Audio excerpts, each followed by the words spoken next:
आज हम लोग मुरादनगर में हैं और मेरे साथ निजाम चौधरी जी हैं। निजाम चौधरी जी आज़ाद समाज पार्टी के कोर कमेटी के मेंबर भी हैं और प्रदेश महासचिव भी हैं, मेरठ मंडल के प्रभारी भी हैं और ये कहा जाए कि इस पार्टी के संस्थापक मेंबर सबसे अहम भूमिका आपने निभाई है। तो मैं सीधे ही आप लोगों को निजाम भाई साहब के पास ले चलता हूँ। तो आपका स्वागत है। हाँ, शुक्रिया साहब। अच्छा, ये जो है आज़ाद समाज पार्टी, ये बनाने की ज़रूरत क्या हुई?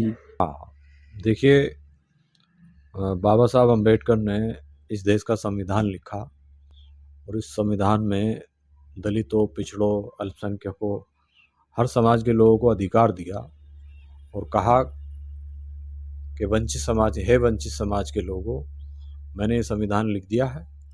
अब आप इस संविधान के माध्यम से मैंने आपको वोट का अधिकार दिया है। आप अपने वोट की बल पर, ताकत पर एक पार्टी बनाइए, अपना दल बनाइए, दल से बल बनाइए, सत्ता हासिल कीजिए और अपने लोगों पर हो रही जुल्म ज्यादती को रोकिए। तो संविधान को लागू हुए आज 75-76 साल हो गए, लेकिन संविधान का अनुपालन आज की सरकारें नहीं कर रही। वो संवैधानिक पदों पर बैठ करके असंवैधानिक भाषा बोल रहे हैं, अमर्यादित भाषा बोल रहे हैं।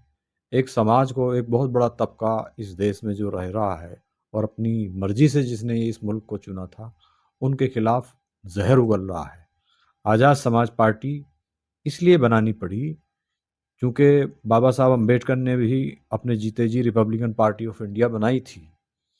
रिपब्लिकन पार्टी ऑफ इंडिया को जब मनुवादियों ने घेर लिया और काशीराम साहब को ये लगा कि मैं रिपब्लिकन पार्टी ऑफ इंडिया में काम नहीं कर पाऊंगा क्योंकि यहाँ ऐसी विचारधारा के लोग आ गए हैं जो हम पर जुल्म ज्यादती करते हैं, तो उन्होंने बहुजन समाज पार्टी, DS4, बामसेफ आदि संगठनों को, मिशन 78, तो आदि संगठनों को मिला करके बहुजन समाज पार्टी की स्थापना 1984 में की। और बहुजन समाज पार्टी, जब तक बहुजन समाज पार्टी थी, जब तक कांशीराम साहब जिंदा थे, लेकिन उनकी हयात के बाद में बहुजन समाज पार्टी में जो नारे कांशीराम साहब ने दिए थे, जिसकी जितनी संख्या भारी उसकी उतनी हिस्सेदारी, जो बहुजन की बात करेगा वही देश पे राज करेगा, इस देश के 3 कप्तान दलित, पिछड़ा और मुसलमान, और ऐसे क्रांतिकारी नारों को दे करके उन्होंने बहुजन समाज को इकट्ठा किया था। हर समाज से नेता बनने लगे थे, विधायक, MP चुने जा रहे थे। लेकिन कांशीराम साहब के 2006 में इस दुनिया से गुजर जाने के बाद में वही हाल जो रिपब्लिकन पार्टी ऑफ इंडिया का था, वही बहुजन समाज पार्टी का हो गया।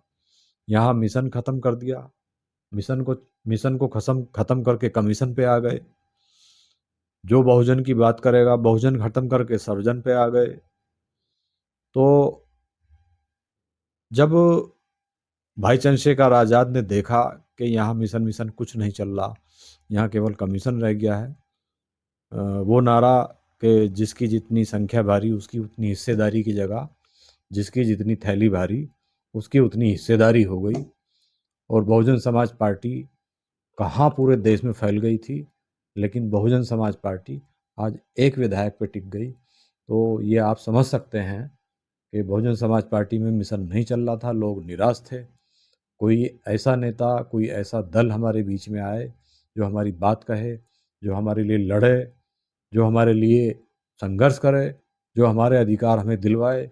तो ऐसे में उम्मीद की किरण भाई चंद्रशेखर आज़ाद निकल कर आए और वो वास्तव में काशीराम साहब के रूप में इस दुनिया में आए और उन्होंने भीम आर्मी की नींव रखी। और बहुत दिन भीम आर्मी के माध्यम से अपनी सामाजिक सेवाएं देने के बाद, संघर्ष करने के बाद 2020 में 15 मार्च 2020 में आज़ाद समाज पार्टी की स्थापना की। और तब से लेके आज 5.25 साल हो गए हैं, आज़ाद समाज पार्टी का कारवा धीरे धीरे पूरे देश में फैल रहा है और बहुजन समाज को एक नई दिशा और दशा मिल रही है। और मुझे उम्मीद है कि आने वाले वक्त में आज़ाद समाज पार्टी इस देश की सबसे बड़ी पार्टी होगी। अच्छा, अभी आपने बहुजन समाज पार्टी पे निशाना साधा, लेकिन अभी लखनऊ में उनकी रैली हुई थी, कितनी ज़बरदस्त रैली हुई, कितनी पब्लिक वहाँ पहुँची, तो उसके बारे में क्या कहेंगे आप? देखिए, बहन जी ने लखनऊ में रैली की और उस रैली में भारतीय जनता पार्टी के जितने विधायक थे सबको निर्देश दिया गया था कि आप इस रैली में जितनी मदद हो आदमियों की करें, ट्रांसपोर्ट की करें। अधिकारियों को निर्देश दिया गया था कि जितना हो सके बहन जी की मदद करें। तो वो एक भाजपा प्रायोजित रैली थी। वो 9 साल बाद बहन जी क्यों जागी, क्यों 9 साल से चुप बैठी हैं अपने घर में, महल में। तो कहीं किसी के लिए बोलने का काम नहीं, लड़ने का काम नहीं। समाज पे जुल्म जाती होती है तो भीम आर्मी के हमारे नेता खड़े होते हैं, वो जेल जाते हैं, मुकदमे झेलते हैं, समाज के लिए लड़ते हैं। बहन जी ने भीड़ इकट्ठी कर ली, लेकिन बहन जी को आप ये देखिए कि उन्होंने केवल 4 नाम मंच से लिए। एक अपने भाई का, एक अपने भतीजे का, एक सतीश चंद्र मिश्रा और एक उनके बेटे का। तो उनकी पार्टी में क्या मुसलमान वहाँ एमएलए एमपी नहीं है, नेता नहीं है? एक बहुत पुराने नेता हैं वहाँ, राज्यसभा सदस्य भी रहे, बाबू मुनकाद अली, वो भी पीछे बैठे थे। बहन जी चाहती तो उनका नाम मन से ले सकती थी, लेकिन किसी मुसलमान का नाम लेना बहन जी ने गवारा नहीं समझा। अब जो बहन जी उस रैली में भाजपा की प्रशंसा कर रही हैं, भाजपा के गीत गा रही हैं, तो वो क्या समाज के लिए बोलेंगी, क्या समाज के लिए लड़ेंगी, क्या मुसलमानों के लिए बोलेंगी, क्या मुसलमानों के लिए लड़ेंगी? हर चुनाव के बाद वो एक बात बोलती हैं कि हमें मुसलमानों ने वोट नहीं दिया, हमें मुसलमानों ने धोखा दिया। कभी मुसलमानों को कट्टरपंथी कहेगी। भाजपा से अब आप मुसलमानों से अगर आप अपेक्षा रखती हैं कि मुसलमान आपसे मिले, तो आपसे क्यों मिले? आप मुसलमानों के लिए क्या कर रही हैं, क्या बोल रही हैं, मुसलमानों के लिए क्या लड़ रही हैं? आज जुल्म जाती हो रही है मुसलमानों पर, उनके घर, दुकान, मकान बुलडोज किए जा रहे हैं। यहाँ ऐसे लोग सत्ता में आ गए हैं जो संविधान को नहीं मानते, संविधान के दिए गए अधिकारों को नहीं मानते। ऐसे में जब जरूरत थी बहुजन समाज को इकट्ठा करके और मुसलमानों को इकट्ठा करके एक राजनीतिक सत्ता बनाने की, ताकत बनाने की, तब आप जो है भाजपा की जो है बोली बोलने लगी। तो ये कहीं ना कहीं निराशा है। और इस मुल्क में आज खास करके उत्तर प्रदेश में मुस्लिम सियासत को बिल्कुल नेस्तनाबूद कर दिया गया है, दरकिनार कर दिया गया है, एक समाज को काट दिया गया है। आज मुस्लिम क़यादत ख़त्म है तो केवल और केवल इसलिए क्योंकि दलित समाज भी कहीं ना कहीं कमज़ोर हुआ है, जिसकी वजह से मुसलमानों को ये नुकसान उठाना पड़ रहा है। जब तक इस मुल्क में दलित राजनीति, दलित मूवमेंट और दलित नेता मजबूत नहीं होंगे, तब तक इस मुल्क में मुसलमान भी सियासी तौर से मजबूत नहीं हो सकता। आज जो मुसलमानों के हालात हैं, उसके लिए चाहे सियासी रहनुमा, चाहे मजहबी रहनुमा, कोई भी हो जिम्मेदार, आज के हालात के ये दोनों हैं। अच्छा, ये 26 तारीख को आप लोग एक रैली कर रहे हैं मुजफ्फरनगर में, तो उसकी क्या तैयारी है? देखिए, 26 जनवरी 1949 को हमने संविधान को अंगीकार किया।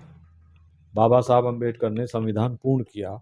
2 साल 11 महीने 18 दिन में संविधान पूरा हुआ और 26 नवंबर 1949 को हमने इसे अंगीकार किया। तो ये संविधान दिवस है, बड़ा पाक दिन है।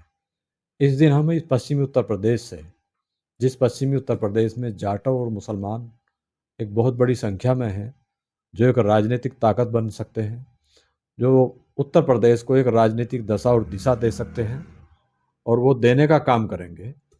क्योंकि सहारनपुर से लेकर आगरा तक इस पूरी पश्चिम बेल्ट में मुस्लिम और दलित भरा हुआ है। समाजवादी पार्टी का यहाँ पश्चिमी उत्तर प्रदेश में कुछ नहीं है। और ख़ास करके मुसलमानों को समझना होगा, समाजवादी पार्टी और भाजपा दोनों एक सिक्के के दो पहलू हैं। मुसलमानों ने अपना पूरा वोट भारतीय जनता समाजवादी पार्टी को दिया 2022 के चुनाव में, 100% वोट दिया, उनके 111 एमएलए आए। मुसलमान और पूरी ताकत लगा करके समाजवादी पार्टी को वोट दे, उनके जो है 111 से 120 एमएलए तो हो सकते हैं, लेकिन सरकार नहीं बना सकते हैं, ये तय है। क्योंकि अगर आप सरकार बना सकते हो, भाजपा को हराना चाहते हो, तो आपको एक बड़ी आबादी को बड़ी आबादी के साथ मिलना होगा। और बड़ी आबादी है यहाँ दलितों की पश्चिम में और मुसलमानों की। जब ये दो आबादी मिलेंगी तो इस पश्चिमी उत्तर प्रदेश पे से भाजपा साफ हो जाएगी। अखिलेश यादव आज मुसलमानों के लिए जब उनके मकान ढाए जा रहे हैं, दुकान ढाए जा रहे हैं, एनकाउंटर फर्जी हो रहे हैं, उनको जो है फर्जी जेलों में भेजा जा रहा है, अखिलेश यादव बोलने का काम नहीं कर रहे, लड़ने का काम नहीं कर रहे। आजम खां बेचारे 5 साल से जेल में आए, उनके लिए लड़ने का तो छोड़ो, बोलना भी उन्होंने गवारा नहीं समझा। रामजी लाल सुमन जो आगरा के थे, करनी सेना ने उन पर हमला किया तो अखिलेश यादव 500 गाड़ियों के साथ वहाँ पहुँच गए। तो अखिलेश यादव कहीं ना कहीं मुसलमानों से दरकिनार हैं और उनको लगता है कि मुसलमान उनका गुलाम है, ये जाएगा कहाँ, ये समाजवादी पार्टी को वोट देगा। लेकिन पश्चिम के मुसलमान की सोच बदल चुकी है। यहाँ मुसलमान अब चंद्रशेखर भाई को अपना नेता मान चुका है और इसका परिणाम देखना आप। मुजफ्फरनगर की जो 26 तारीख की रैली होगी, ये रैली नहीं महारेला होगा और इस पश्चिम से एक दूसरी हवा बहेगी जो तो आने वाले 2027 की राजनीतिक दशा और दिशा को बदलेगी और सत्ता का केंद्र बिंदु होगी। जी। अच्छा, अभी जिला पंचायत चुनाव यूपी में आ चुका है, नज़दीक है बिल्कुल, और चंद्रशेखर जी ने एक बयान दिया है कि पश्चिमी उत्तर प्रदेश में हमारी पार्टी नंबर 1 रहेगी जिला पंचायत में, तो इसके बारे में क्या कहेंगे आप? बिल्कुल रहेगी। मैंने जैसे बताया ना, 20% से लेकर के 65% तक आबादी हर जिले में मुसलमानों की है। तो इतनी बड़ी आबादी ही दलित समाज की है। अब यहाँ पश्चिम में दलित और मुसलमान समझ चुका है कि यहाँ ज़्यादा वोट नहीं है, अगर हमें जीतना है जाटों के साथ मिलना होगा। और दलितों का एक बड़ा वर्ग आज भाई चंद्रशेखर आज़ाद के पीछे है, इससे कोई दो राय नहीं। ये रैली साबित कर देगी 26 नवंबर को जब मुजफ्फरनगर में होगी, तो इसके परिणाम कुछ और होंगे। हमारे बहुत से जिला पंचायत हर जिले से निकलेंगे। आज भी हमारे जिला पंचायत हैं, बिजनौर में 7 हैं, मुजफ्फरनगर में 8 हैं और सहारनपुर में हैं। पूरे प्रदेश से लगभग 40, 45, 50 जिला पंचायत हमारे आज भी हैं। जब हमारी शुरुआत की थी तब पार्टी की, तब ये हमारे जिला पंचायत निकल के आए थे। लेकिन अब धीरे धीरे आदरणीय सुनील कुमार चित्तौड़ जी के नेतृत्व में उत्तर प्रदेश आज़ाद समाज पार्टी के रूप में खड़ा हो रहा है, एक ताकत बन रहा है। और भाई चंद्रशेखर आज़ाद के पीछे अब मुसलमान, दलित और पिछड़ा धीरे धीरे अपनी एक ताकत बना रहा है। और इसका पैगाम पश्चिमी उत्तर प्रदेश की मुजफ्फरनगर की 26 नवंबर को होने वाली रैली इसका संदेश देगी। अच्छा, 2027 में, क्योंकि उसकी भी तैयारी आप लोगों ने शुरू कर दिया है, तैयारी हो रही है उसकी, तो उसके बारे में क्या कहेंगे? किससे समझौता होगा? क्योंकि जिस तरीके से अभी बिहार के चुनाव में ओवैसी के नज़दीक चंद्रशेखर जी आए हैं, तो क्या 2027 में वो ओवैसी के साथ जाएँगे या अखिलेश जी के साथ जाएँगे? देखिए, बिहार में उन्होंने गठबंधन किया है, मुझे बिहार की परिस्थिति के बारे में पता नहीं, वो तो बिहार का संगठन जानता है कि वहाँ क्या हालात होंगे क्या नहीं। जी। उन्होंने वहाँ जीडीए गठबंधन बनाया है और 2027 में उत्तर प्रदेश में ये गठबंधन रहेगा या नहीं रहेगा, ये फैसला भी जो है हमारे आदरणीय एडवोकेट चंद्रशेखर आज़ाद जी ही लेंगे। लेकिन 2027 में हमें इस उत्तर प्रदेश से ऐसी भाई को भाई से लड़ने वाली, विभाजन पैदा करने वाली ऐसी जहरीली पार्टी को इस उत्तर प्रदेश से ख़त्म करना है। इनको, जो लोग संविधान को नहीं मानते, जो लोग भाईचारा बिगाड़ने में लग रहे हैं, जो संविधान की खुलेआम धज्जियाँ उड़ा रहे हैं, बिहार में आप देख रहे होंगे कैसे कैसे बयान, मतलब एक दुनिया के सबसे बड़े लोकतंत्र भारत देश का प्रधानमंत्री एक कट्टे के ऊपर बयान देता है। मतलब एक गली में किसी गए गुजरे नेता का भी बयान ऐसा नहीं होता जैसा भाषा का गिरता स्तर मैं प्रधानमंत्री जी का देख रहा हूँ। तो वहाँ पूरा जहर फैलाया जा रहा है, फेंका जा रहा है, खास करके मुसलमानों के लिए। एक बाहुबली वहाँ खुलेआम हत्या करता है और उस हत्या के बाद में वो बाहुबली सरकार को गाली भी देता है कैमरे के सामने आके, और वो बाहुबली चश्मा लगा के इस अंदाज में जेल जाता है जैसे कोई फिल्मी हीरो हो, और मीडिया उस पर चर्चा नहीं करती। मीडिया के लिए वो बाहुबली नहीं है। मीडिया की चर्चा किस पे कर रही है? जो बेचारा इस दुनिया में नहीं है, शहाबुद्दीन, उनके बेटे को ओसामा साहब से ओसामा बिन लादेन बना दिया। तो मुझे ताज्जुब होता है गोदी मीडिया पर जो सच्चाई नहीं दिखा रही। भारतीय जनता पार्टी जितनी गिरी से गिरी भाषा हो सकती है उसका इस्तेमाल बिहार चुनाव में कर रही है। और ऐसी पार्टी को सत्ता में रहने का कोई अधिकार नहीं है जो भाईचारा बिगाड़े, जो भाई को भाई से लड़वाए, जो हिंदू मुसलमानों के बीच में दरार पैदा करे। राहत इंदौरी साहब ने जो एक शेर कहा था कि जो साहिब मसनद हैं वो कल नहीं होंगे, किराएदार हैं सब जाति मकां थोड़ी है, सभी का खून है शामिल यहाँ की मिट्टी में, किसी के बाप का हिंदुस्तान थोड़ी है। तो वो अल्फाज जो ये बयां करते हैं कि इस मुल्क को आज़ाद कराने में हिंदू और मुसलमान सभी ने अपना जो है खून दिया है, अपने बुजुर्गों की शहादत को हमने देखा है। सभी जब इकट्ठा हुए इस मुल्क में लड़ाई लड़ी, तभी अंग्रेज इस मुल्क से भागे, तब हमें आज़ादी मिली। तो इस मुल्क को टूटने नहीं देना है, इस मुल्क के सेकुलरिज्म को हमें बना के रखना है। सेकुलरिज्म बिगाड़ने का काम जो पार्टी, जो दल, जो नेता करे, उनको भगाना है। 26 तारीख की जो आपकी रैली है, उस रैली के लिए आप अपने पार्टी के कार्यकर्ताओं को, कैडर को, नेताओं को कोई आप संदेश आप देना चाहते हैं हमारे चैनल के माध्यम से? देखिए, हमारे जो पश्चिम के नेता हैं, खास करके हमारी ये रैली 3 मंडलों की है और हम अपनी जगह जगह हर जिले में मीटिंग ले रहे हैं।